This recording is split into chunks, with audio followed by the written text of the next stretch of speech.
Hello friends, கம்பு சோறு செய்கிறது எப்படின்னு பார்க்கலாம் வாங்க. தேவையான அளவு கம்பை எடுத்துட்டு கல்லெல்லாம் எடுத்து நல்லா கழுவிட்டு தண்ணியை சுத்தமாக வடிச்சிருங்க. சுத்தமாக வடிச்சிட்டு பாருங்கள், நான் ஒரு மிக்ஸி ஜாரில் போட்டு இப்படி நல்லா பவுடர் பண்ணி அரைச்சி வச்சுருக்கிறேன். கொஞ்சம் இப்படி குறையாக இருக்கணும். இதுக்கு தண்ணியும் நான் ஊற்றி வச்சுருக்கேன். நம்ம ஊற்றி வச்ச தண்ணியும் பாருங்கள் கொதியுது. நான் இதில் வடித்த கஞ்சி கொஞ்சம் ஊற்றியிருக்கேன். அப்போ சாப்பாடு இன்னும் நல்லா கெடாமல் நல்லா இருக்கும். நீங்கள் உங்களுக்கு தண்ணி அதிகம், ஏன்னா நான் கரெக்டாக வச்சுருக்கேன். நீங்கள் தண்ணி அதிகமாக இருக்குதுன்னு தோணுச்சுன்னா கொஞ்சம் எடுத்து வச்சுருங்க. எடுத்து வச்சுட்டு அப்புறமா நீங்கள் பாதி வெந்த உடனே நீங்கள் ஊற்றிக்கங்க. இப்படி கொஞ்சம் கொஞ்சமாக கொட்டிட்டு கலக்கி விட்டுக்கிட்டே இருங்க. அப்போ கலக்கி விட்டுக்கிட்டே இருந்தால் தான் கட்டி விழுகாமல் இருக்கும். தண்ணி கொதிஞ்ச உடனே கம்பு கொட்டி கிண்டும் பொழுது லோ ஃப்ளேமில் வச்சுட்டு நீங்கள் அப்படியே கரண்டியை வச்சு கலக்கி விடுங்க.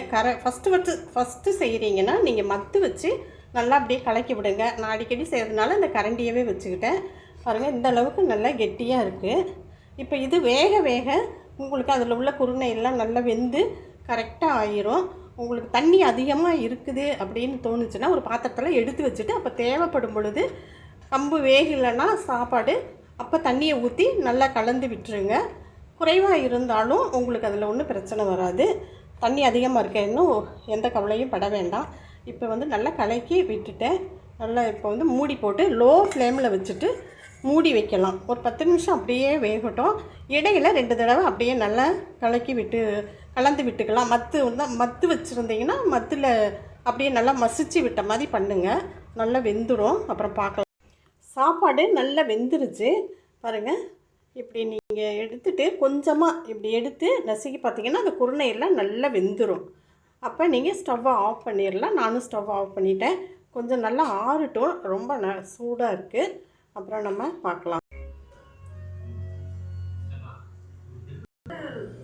சாப்பாடு நல்லா ஆறிடுச்சு பாருங்கள். நல்ல கரண்டி வச்சு நல்லா மசிச்சு விட்டுட்டேன்.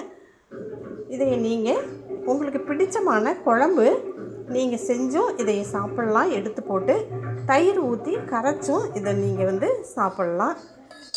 இந்த வீடியோ பிடிச்சிருந்துச்சுன்னா லைக் அண்ட் ஷேர் பண்ணுங்கள், சப்ஸ்கிரைப் பண்ணுங்கள். அடுத்த வீடியோ பார்க்கலாம்.